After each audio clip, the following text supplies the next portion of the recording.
Welcome to the Limitless Legal Nurse Consulting Podcast. I'm your host, Anna Gray.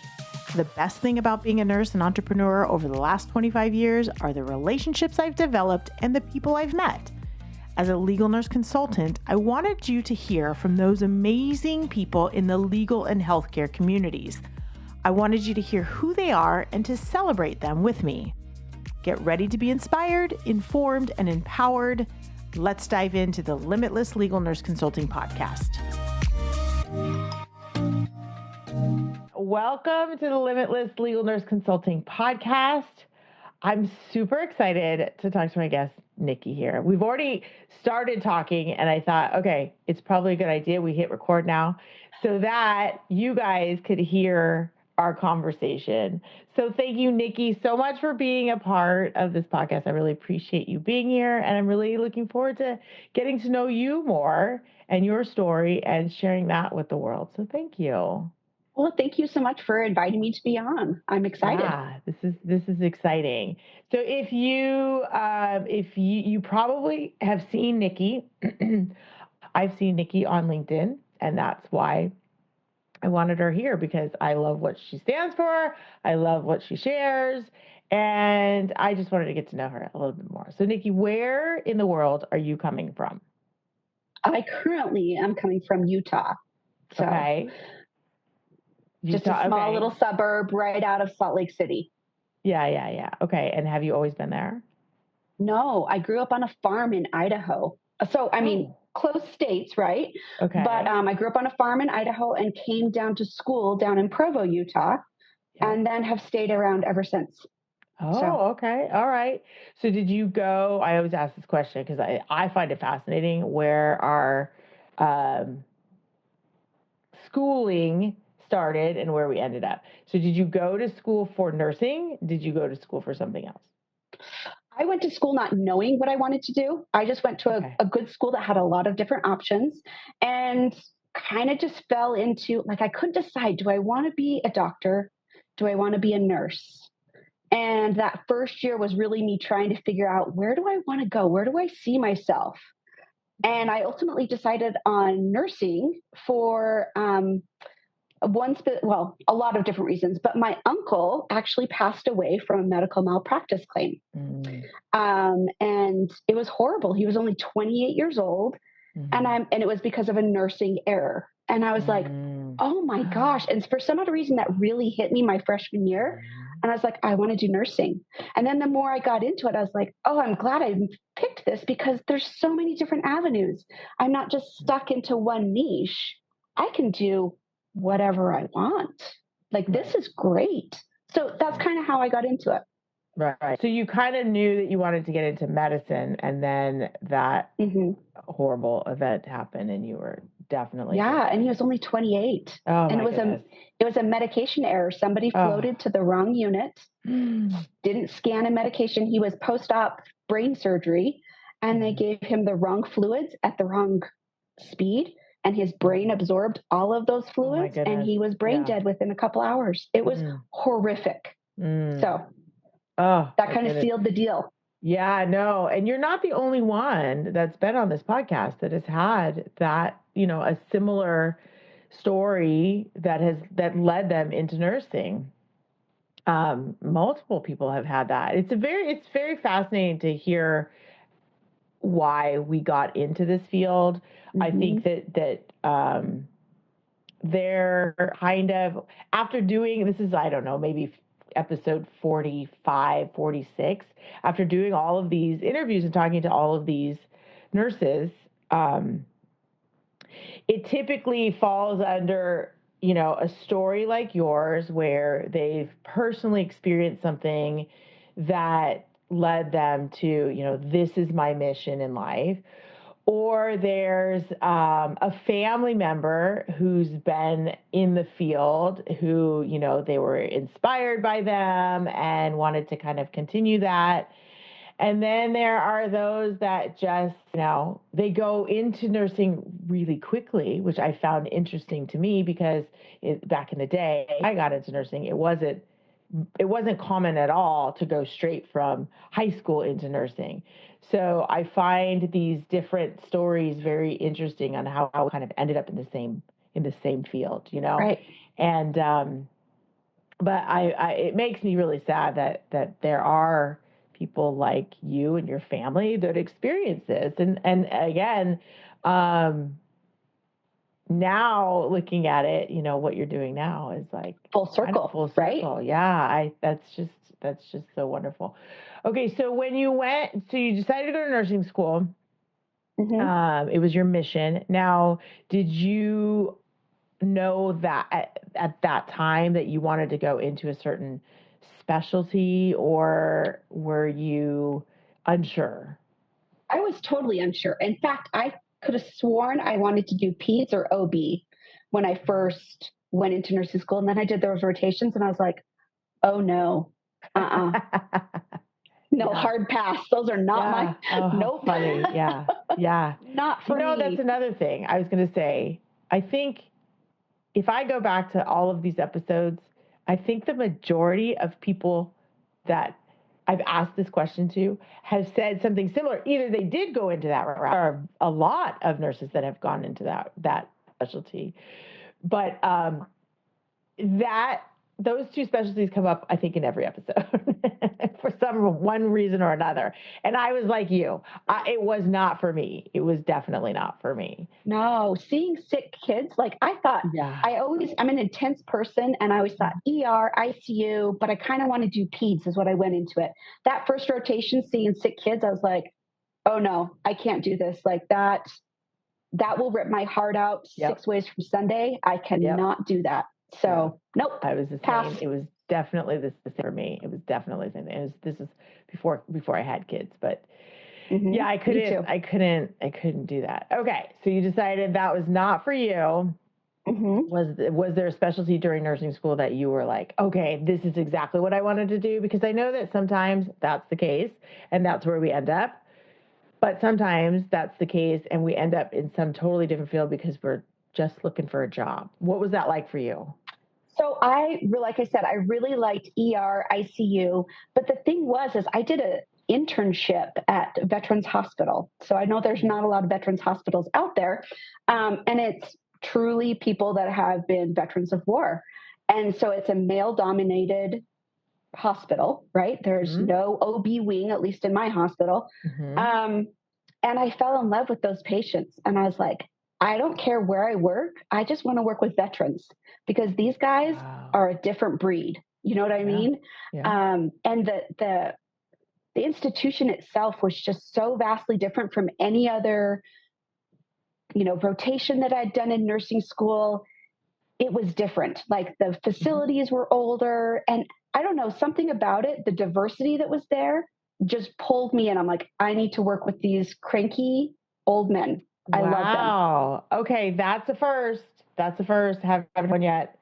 I love that. I love that that's what you connected with, because most people would not, you know? It's Yeah. like No, this it was like these guys are like they just mm, had a special place in my heart. And so I did that internship there. I became a student nurse tech. They had that position there, and they mhm. paid me an RN salary to do a summer internship. So for like those 3 months, I got paid an RN salary, and they called it a student nurse tech. And so I Yeah. got to act like I was a nurse. I didn't have a license, but it was some weird thing that they had. And I took my own patients. I did everything. And it Wow. was fantastic. And as soon as I got out of nursing school, they hired me on that Hmm. same unit that I did my internship on. And the rest is history. So, Wow. Wow, what a cool story. Yeah, we have veteran hospitals out here in LA. There are a couple, one in particular.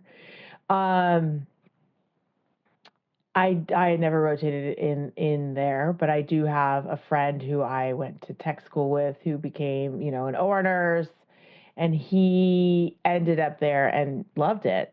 So, yeah. I think it's kind of a hidden, I don't know, you're the first veteran, nurse I've talked to, which is kind of cool. Yeah. So the VA where I'm located at is affiliated, and I don't know if all VAs are this way, but it's associated with the medical school, University of Utah. And so the med students rotate through, residents, fellows, tons of nursing schools come through. So it's a teaching institution, and there's just students everywhere. You know what I mean? So it really capitalized on my love of teaching. As well as these interesting stories that you just didn't find anywhere else. You know what I mean?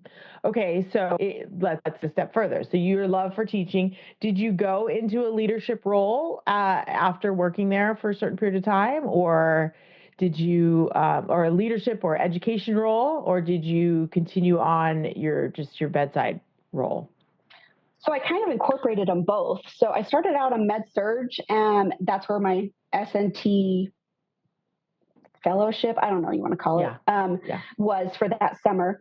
And once I got into full-time nursing, I was like, oh my gosh. And I was on night shift. I was like, this is really not what I had in mind for my life. And I almost quit nursing because it was like 12 patients on a night shift, really sick guys. And I'm like, I can't do the level of care that I want to in this role. What can I do different?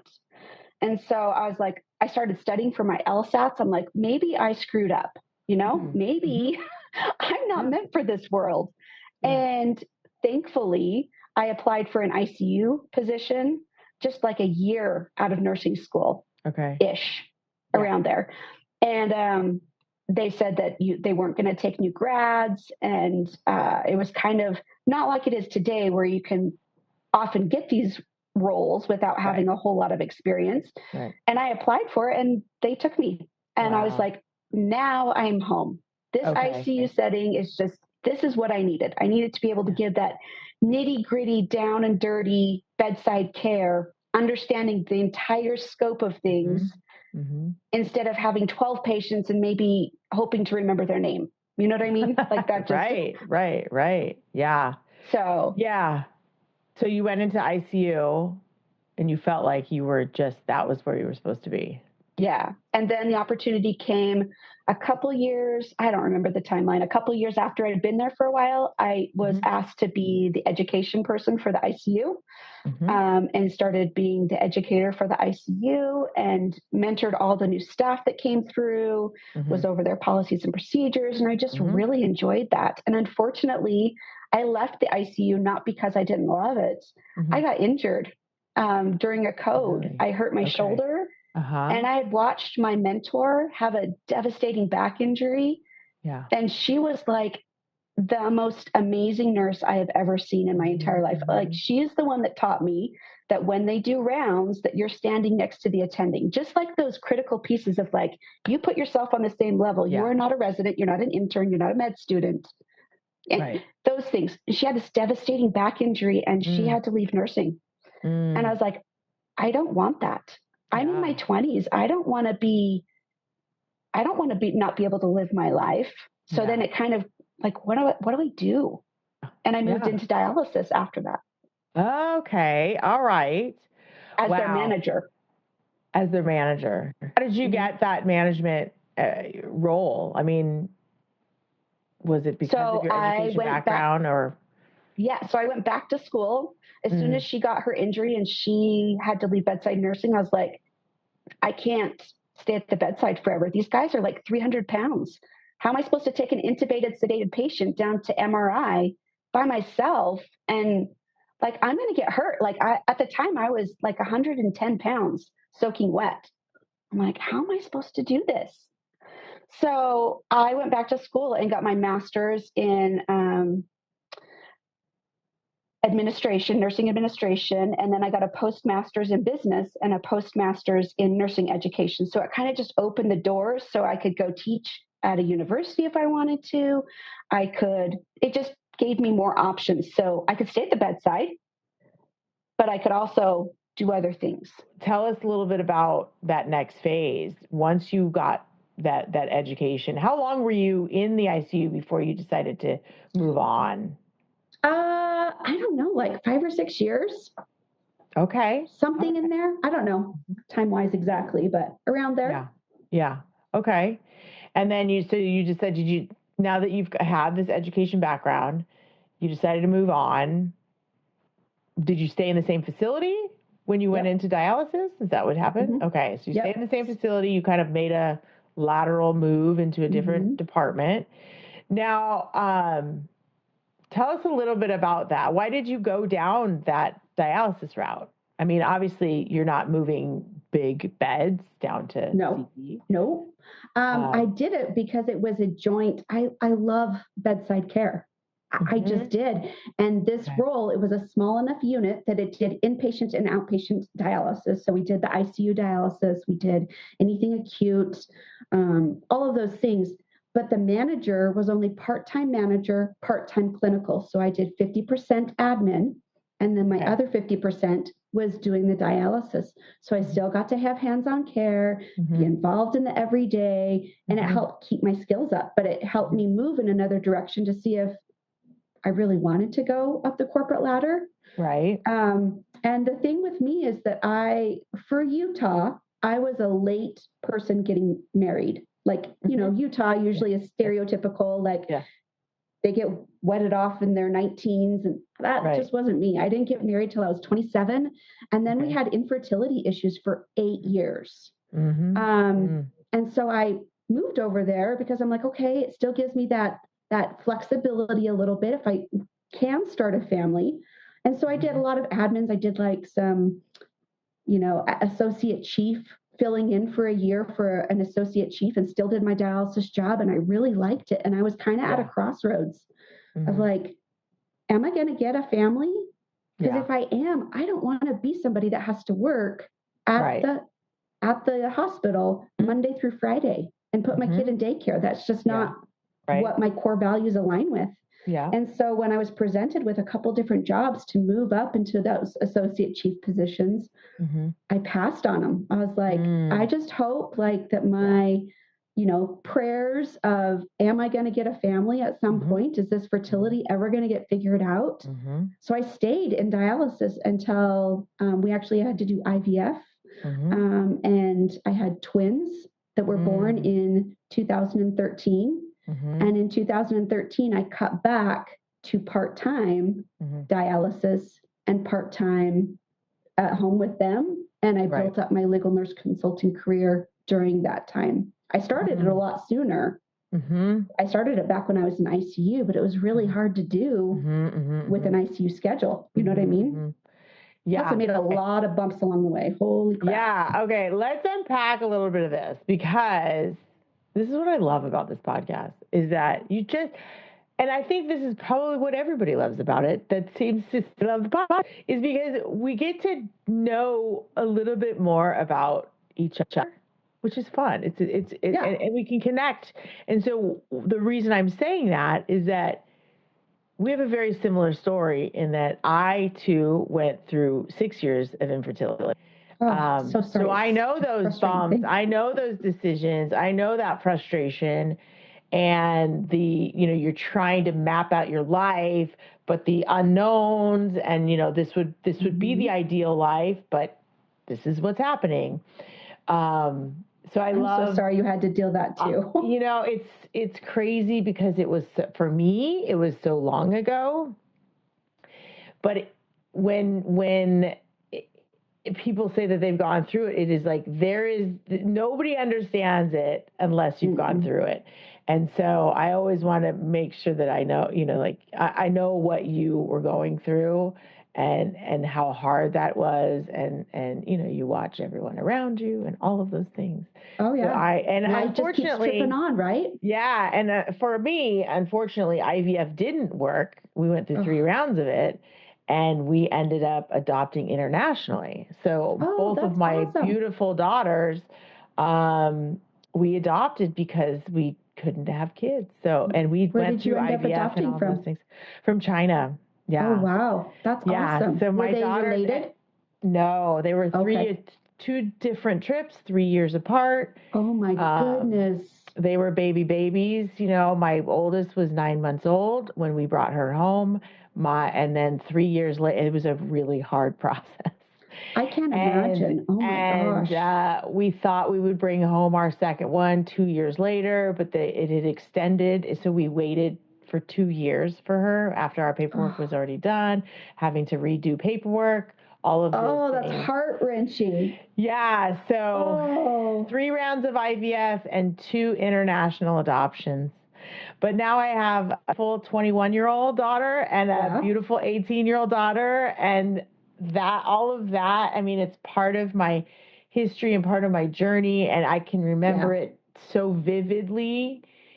And, you look back at it and you make these choices on how to, build your life. So I can totally relate to you make decisions on what life, and there's this, um, not that anyone's child is less important, but there's this like No. preciousness that you've worked so hard for that you don't want to screw up.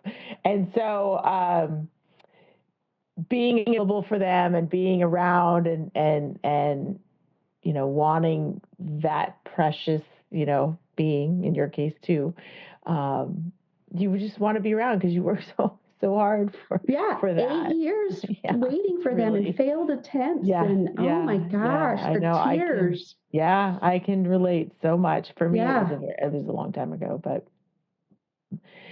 And so I made those decisions based on like, God, I really hope that you are not telling me a lie. Yeah, This is going to happen because I'm making my life decisions based on the fact that I will have a family, right? Yeah. Okay. And I'm making these decisions based on the fact that that's where I want to go. Right. Yeah, I love that. Okay, so and we can talk about that all day. I know, right? We could probably stories. Okay, so you mentioned though that you had already started some legal nurse consulting work. How did you find out about that? Were there other people that were doing it? I always find that fascinating as well because all of our stories are a little bit different. Yeah, no, I had never heard about it. Okay. When I was going first through nursing school, I had an uncle that lived back in Maryland, that he was an attorney, and he was kind of a jack of all trades attorney. He didn't really just do med mal, but occasionally he would get personal injury cases, and he would call me from time to time as soon as I got into nursing school and say, explain to me this. And he'd have this question, and I'd go and I'd explain it to him, and then he's like, okay, thanks, and that continued on. So then when I got into the ICU, he had a couple other cases come through, and I'd help him with them. And he goes, do you know that there's people that do this for a living? And I was like, do what for a living? He's like, consult with attorneys and help them on their cases. Mm-hmm. And I was like, no way. That just, what? He's like, no, they make an entire living doing what you just did for me. Mm-hmm. What? So then I started looking into it of like, is this really a thing? And there you go. It turns out there is. Yeah. Okay, so then when did you have your first real official case with him, or did you expand your horizons? Yeah, so I first just started with him because I had no training. I'd never heard of this before. Okay. And so I just started doing case-by-case work and doing what he asked me to do, basically. Mm-hmm. But I realized there was a huge gap of like, I don't even know what you're talking about. Like, right. Yes, I know my piece of it, but I don't understand enough of what you're doing on your end. And I felt like I needed to fill those gaps. So I took a course, not one that I would recommend, but it was a good course. It was like the dangling carrot is how I like to explain it to people. It's like they kept on putting all these like, and then we'll do this for you and we'll do that for you. And it's going to cost this big chunk of money. And I was like, I'm a busy person. Let's just do it. Right. Yeah. And yes, it taught me what I needed to know, but hindsight's 2020. And man, I push everyone to aalnc.org. And their bundles are so affordable that had I known about them, anyways. So we have a similar story. We'll just leave it at that. Oh, really? Oh, yeah. So, anyways, and then I just started working, trying to do what they suggested was like, mailers and all of those things that take a lot of time and getting a portfolio. It just took way longer doing it that route. And it wasn't until I fell into LinkedIn that I didn't find my first big client. I mean, I had clients, but they were like hit and miss people. One and twosies. Yeah, I maybe get 2 cases a year from them. Well, that's Sure. not sustainable. Sure. So, Yeah, that's interesting. Yeah, so we have a similar story, when it comes to that. But again, I learned the things I needed to learn, and here we right, are. No harm, no foul. right. It got me where I am today. So, whatever. Yeah, exactly. But I think that what is important, and you can agree or you add to whatever to this. I think what's important is that you recognize that what you needed, you got what you needed out of it, and then you made your decision to do whatever you need to do based on your lifestyle, based on your home life, your balance, So I think there are a lot of new legal nurses or those that are into this field that do listen to this. And it's very overwhelming. Am I doing it wrong? Am I doing it, do I have to do it a certain way? But you're just proof of that. You just listen to what you needed. And we as nurses are smart. Like we have to make these decisions. We have to delegate and juggle and make choices based on our priorities. And it's really just, you just prove that that's what you did. You like, okay, this is great. I would love to, continue to work with him, but there are these gaps. I'm going to fill the gaps. Maybe I chose the wrong, but I filled some gaps, and then I chose to go this route. And I chose to do it my way. And that's what I think is really important. I agree, but I think you hit the nail on the head is that I think that traditionally nurses, there's a right and a wrong way. We are very black and white. There's standards of care, and we want to do it right. And the thing with business is there's multiple ways to do it right. Yeah. It's how it fits in, like you said, your lifestyle, what you want to achieve with that. And for me, that was probably one of the biggest humps is trying to figure out what's right. And then figuring out, as long as it's legal, right? I mean, the parameters are pretty big about how you can go about building this business. If it's built with subcontractors, if you locating experts or doing DMEs, or it's a huge variable, and there's very few right and wrong ways. Yeah. And people get hung up on those steps and go, I can't do it. I'm not going to take any steps because I don't want to be wrong. It's overwhelming. But I can tell you what, the things I did wrong, holy crap, did I learn. Yeah. Never again. I'm not going to do that. Exactly. You know what I mean? Yeah. No, exactly. You learn by failing. Yeah, exactly. You have to put yourself out there and be okay with failing. I actually have one of these books up here. I think I've pointed to this one in previous episodes. Up here. In the yellow? In the yellow section. There's a Go for No is one of my favorite books. And it's really basically the more no's you get, you're just closer to the yeses. Yes. Exactly. Yep. So you become, I think for me, it's kind of a challenge in that, you try to make it a game sometimes, and that it's like, all right, well, I'm going to just go for no. Let's see how many no's I can get. So you're already prepared to fail in a good way.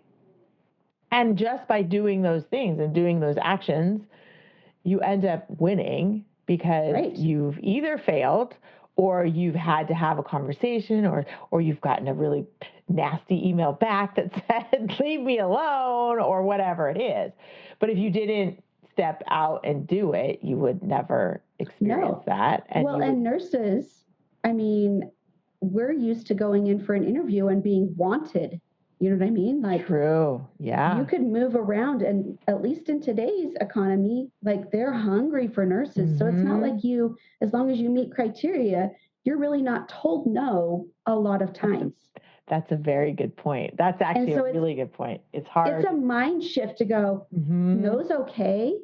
Yeah, no's great. Like you said, the more no's get me to a yes. And if you can change your mind shift about that no's not bad, no's good in business. Right. Yeah. Then it just changes and goes, I'm not a failure. Yeah. I'm good. Yeah, exactly.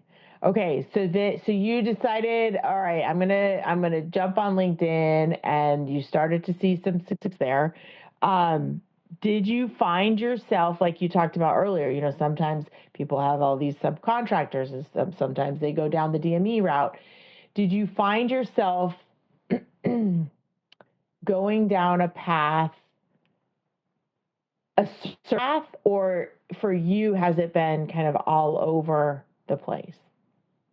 No, I kind of tested out myself being a subcontractor, and I did one DME, and I was like, oh, that's not for me.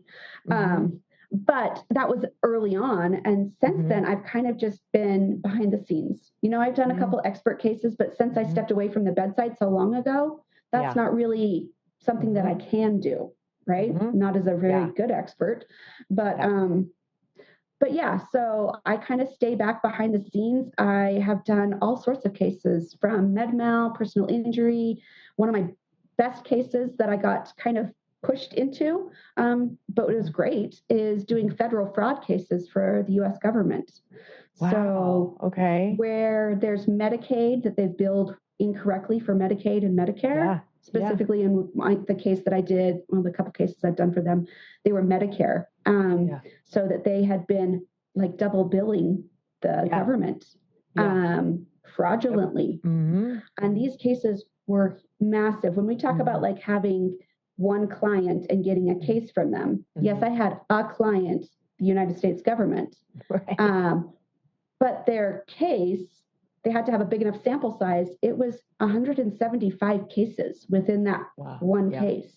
Right. And that's when my business kind of exploded. I'm like, I need subcontractors. This is huge. Yeah. And did you just step into that? I asked that because this is really cool.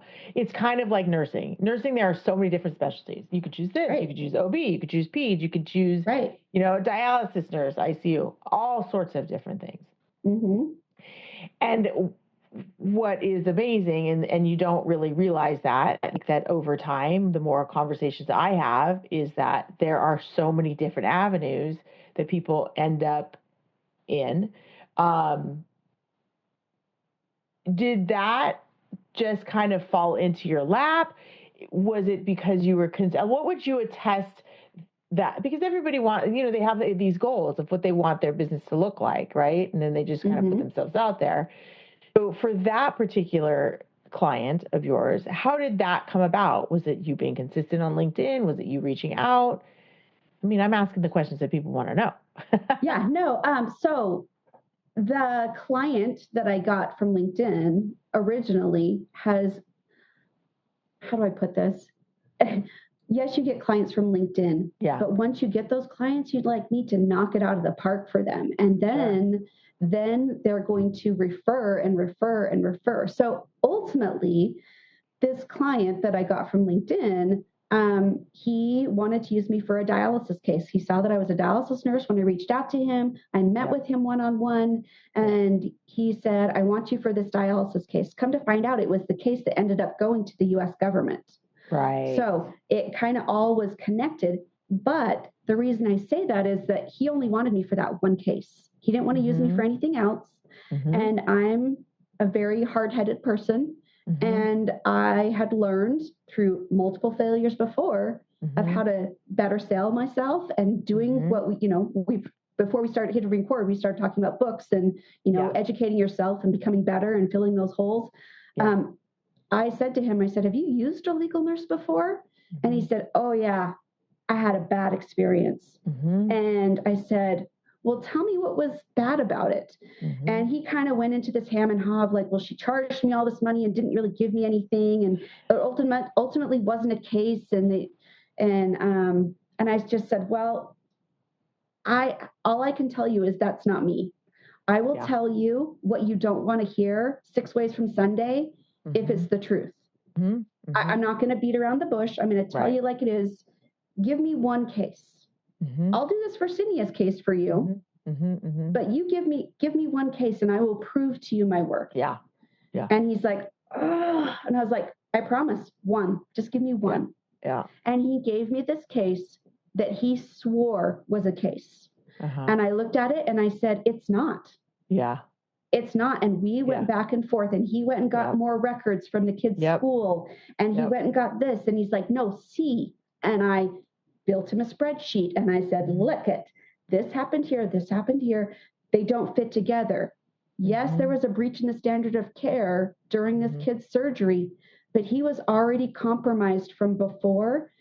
And the outcomes of where he was after the surgery are not significant. The damage, yes, somebody did something wrong, but the damages aren't there. This is not a case you want to take on. And after, I mean, I'm not tooting my own horn, but he was argumentative. And so was I. I was like, no, it's not. And he's like, well, don't you want more cases? Like, don't you want to bill me for more? Like, telling me this is a case? And I was like, well, that's not going to get me anywhere, because it's not. And that started our relationship. And that's been almost, that was in 2013. And he's still one of my favorite clients to this day. He's flying me out to North Carolina to go play with him. And, you know, the group of us that work together, we're flying out to North Carolina to all hang out. How fun. Yeah. So I love that story. That's so great. I have a very similar, obviously I haven't been doing it as long, but I have a very similar story in that I just happened to connect with this attorney, and he said, you know, I've got this case, but I had a really bad experience with another, and he named off the name. I didn't know who the woman was. And I think it was local to where he was. And I kind of said the same thing. Just give me a chance. Let's do this case and see what happens. And then he's consistently giving me cases for the same reasons. I think that first one I knocked out of the park. The second case, I had kind of the same, like, hey, this is not a case. And he went to his physician expert guy. Are you sure? And I'm like, no, this is plain as day. You know, when I look at the records, I look at details that he's not looking at. And he very much appreciated that. And I was always upfront and honest about, okay, it's taken me this amount of time. I'm going to let you know if it's going to take me any longer than that, because he's been duped before. You know, we're going to keep this line of communication open. And it was the best thing ever. And I could have, like you could have said, or like you could have done, which you didn't, could have just said, okay, got it. You know, I know you've worked with others. You had a bad experience, moving on. But you felt like, no, I can produce something that you would be very proud of. And I'm, and, you know, keep to my integrity, and you really need to work with me. Right. And it worked. It does. It does. And here's the thing that I don't think a lot of legal nurses can think about is that they get into this and they think, oh my gosh, I need to have so many clients. You get one or two really big clients that do med mal for a living, and you're set up. You don't need more than that. If you build that trust and that relationship and have that integrity that you're talking about, they will come back to you for everything. Yeah. You know what I mean? And everybody says that you create a really good work product. I will also say, by saying that, because I know people are thinking this, because I know I thought this as well. What is a good work product? You know, how do I know if it's a good work product? And in the beginning, for me, I never got any feedback by any attorney. As much as I asked for feedback, how was it? Did it give you everything you needed? Is there anything missing? Never. Silence. And so I had to trust that I was putting together a good work product. And the only reason that I knew I was is because then they started to come back. So right there. But I will also say that I put my heart and soul into that work product. And that's why I think the answer. And you tell me if you have any other tips on creating a good work product, is that if you put your heart and soul into it, and even if you have no direction, because this is what happened to me, is that they didn't give me any direction. As much as I would ask for like what you needed, I just had to put myself in their shoes. What will they need? What will make their life easy? And that's what I did. And it turns out that's what they needed. But I know that term goes around a long time. And I think that you started that conversation with, like, you want to knock it out of the park. So what would you say for someone that's like got their first client, how are they going to knock it out of the park? If I'm going to be totally honest, is that you spend way more time than you're billing that client, and you're going over it and over it with a fine tooth comb. Yeah. There should not be any misspellings. There should not be any of those things. And that you cannot bill, and this is kind of my pet peeve, you cannot bill for your learning curve. Yeah. And I say that even though I've been doing this, I added it up because I was like, I keep telling people I've been doing this for over a decade, which is true. Mm-hmm. But I added it up, and I'm on my 18th year of doing legal nurse consulting. Wow. And so I'm like, there's some substance to that. And I say that just because I just had a case from a new client that I wrapped up last weekend, and I sat there and it wasn't coming together. And I sat there and my clock was not ticking. I sat there trying to put things together for hours of like, this is not falling together like it should. Like, what is my problem? And I did not bill for that. That is not his problem that I had a brain fart and couldn't make it work, right? No. And I think that is the learning curve for new ones, is that you are going to put, like any business, you're going to put your heart and soul into that. And often that's not billable. Yeah. And totally so just agree. Because you spent 8 hours in the office working on something, most likely there's not 8 hours of billable work there. And that is a hard pill to swallow when somebody's been clocking in for their 12-hour shift and they talk to their friend about what they did last weekend and they go down and get your coffee or whatever else, that's on the clock. Right. It's totally different. Right. I totally agree with that. And there are definitely times where I'm laying in bed and I'm thinking, adding things up, this doesn't make sense. And you're constantly, and then you find the needle in the haystack or the big red flag or whatever. And you're like, and then you text the attorney at 10 o'clock at night because you still have that relationship and you say, I found it. And for me, and I'm sure every nurse out there would be like, those unbillable hours are totally worth it because I found what needed to be found for this, for this client, for the patient, everyone involved, whoever it is involved. It's worth everything, even if it was unbillable, And so, I totally agree. There are so many hours that are not billable, but you're going to get paid for your work. And if you keep it reasonable, you'll continue to get work. I know that that's been my case as well. Like, absolutely. And then it's funny because what I found is that in the beginning, I didn't bill for a lot of hours that I worked on it, and I would bill, a decent amount. And then as our relationship got further, I would bill a little bit more because I worked more efficiently on there, but also we had built this relationship. Like they started to really trust that I had their back and that whatever I was billing was accurate. And so, and then you start to get in, groove with your billable hours, even though you are, there's still some hours that you're spending. Like you said, it's like you've been doing this for this long and you still, in this time frame that you just like can't quite figure it out, but I'm not going to bill them because would I, And I'm the other thing is I think too that I've seen is that attorneys have the same exact situation, right?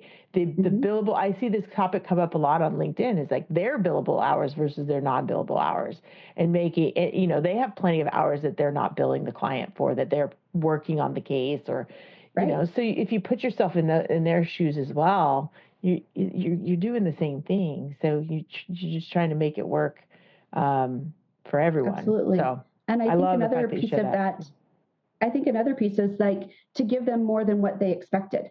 I mean, absolutely, you want to knock it out of the park, but I mean, start dropping those little carrots for them of like, when you depose Dr. X, you need to ask him about X, Y, and Z. Yeah. And drop a couple questions about what you would ask him in deposition, or relay a reference article, or give them additional discovery things that they need to look for of like, hey, they never gave you this. You need to ask for that. Yep. Or you need to go back in an interrogatory and ask this. And just give them a couple little things. And they're like, oh, you do that too? Yes, I do. Let me help you. Yeah. I love that. I love that tip because it's so true. I think that I found that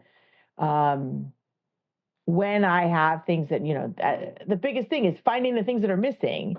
And it's so eye-opening to them. And I think that they find you so incredibly valuable because they're missing things that they didn't know they were missing. I remember one case they had reached out to me and he was like, okay, I know we're missing some records. Can you just like take a look at this real quick and just give me an idea on what we're missing? I came back with 3 pages of records they were missing. And to this day, he's called me. He says, you remember that? Remember when I sent you and you sent me 3 pages of missing records? I was like, yeah, because I know. And unfortunately, you don't know because you haven't lived the life. We understand how it works. You know your role. Yeah, and just by going out of my way. And I mean, I could have given him probably a list of 20 things, but I was like, no. We are going to go down the road of what exactly do you need to make this case make sense to everyone involved. And it was 3 pages worth of records that they were missing. So yeah, going above and beyond and like, what else would they need and finding your value in that. And then they continue to come back when you do. So I love that. And I don't think we've really talked about that on here, about going like above and beyond and what that looks like. I think you could say go above and beyond, but it's like, really, what does that look like? So I appreciate you. I'm an implementation girl. Yeah, I love it. I mean, I love theory, but I need tactical things that 100%. I can do, like this to this, and that equals this. Yeah, there are a lot of real things like that. Yeah, they want to hear that too. Yeah, tell me what I need to do. Tell me, and then I'll do it, and then I'll take it, my own way. My way. So yeah, I love that. Okay, we could talk about this all day long. I know we could. But I'm gonna say I appreciate you sharing everything, your story, your journey, our little glitches here works out well. Sorry. This is why I love this podcast because it's real and we're just having a conversation. And I think that that's probably why people like it as well. So I appreciate you being here, Nikki. Can you tell people we can find you? Because I guarantee you will have an inbox with messages after this podcast. So people can reach me. Oh my gosh. Seriously, edit that one out. They can reach me on LinkedIn my name is Nikki Chambers on there. You can also go to my website. There's a fill-in form there. It's chambersmlc.com. Or if you're a new nurse and want to know some tips on legal nurse consulting, I share a lot of stuff for free over on Instagram. And my handle over there is Legal Nurse Central. And then I have a website for that as well, legalnursecentral.com, for people to find free trips and a little community. Love it. Okay. Well, all of that will be in the show notes so they can click on it and find you easily. And I appreciate you again spending your time with me today and everyone that's listening. Absolutely. And I look forward to staying connected. We're 2 peas in a pod, it seems like. I know. I didn't know half the things that I learned about you today I've not heard on other podcasts that I listened to of yours. Yeah. That's the fun part about it is that things come out. If we've got something in common, I'll just share it. So I appreciate you sharing your story, which allowed me to share a little bit about mine. So that's awesome. Well, you stay safe with those dang fires. And thank you very much. I'll see you on the flip-flop. Thank you for joining us in this fun conversation on the Limitless Legal Nurse Consulting podcast. I hope you found this episode as inspiring and empowering as I always do. And I hope that you share this episode with your friends. If you enjoyed it, I would love it if you could leave us a review or comment, as I would love to share them in the future episodes. Or hop on over into my DMs and send me a quick message. I can be found on Instagram at anna.b.gray, on my website at limitlesslnc.com, and over on LinkedIn at Anna Gray. And I want you to remember, you are limitless. Until next time.